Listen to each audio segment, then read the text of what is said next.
سلام هذه دماء أشرقت نصرا مبين.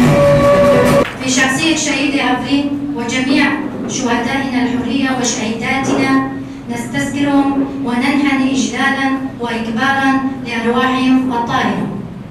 الشهيد عفرين من مواليد ديري عام 1984، درست حتى مرحلة الجامعية وتخرجت في كلية الهندسة المدنية عام 2009 بجامعة حلب.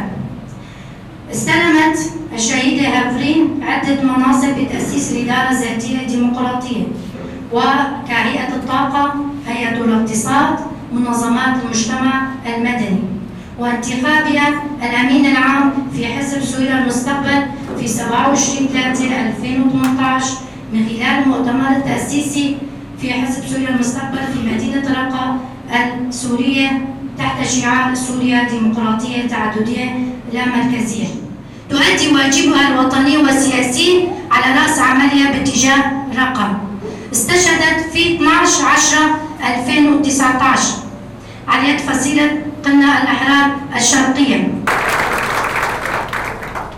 أشخاص بزمان نقال مستويش من مصر زمان يعني ناكو كاتشامنا بلكي هاجر كاتشاما باتاني محن تزامبي تاني أدب إنجليزي عمي.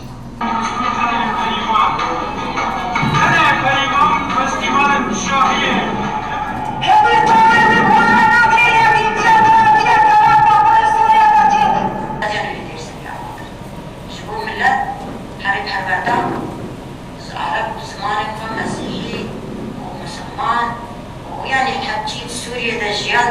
بعدها أسست حزبها لتوحد بين الأكراد والعرب والسريان.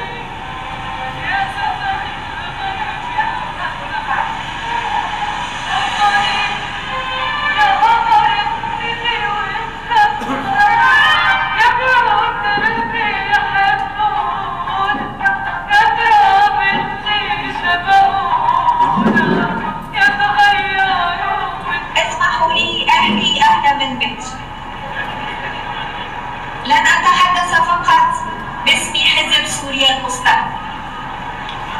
قيادة وأعضاء يباركون لكم هذا اليوم باسم حزب سوريا المستقبل، إنما اسمحوا لي أن أتحدث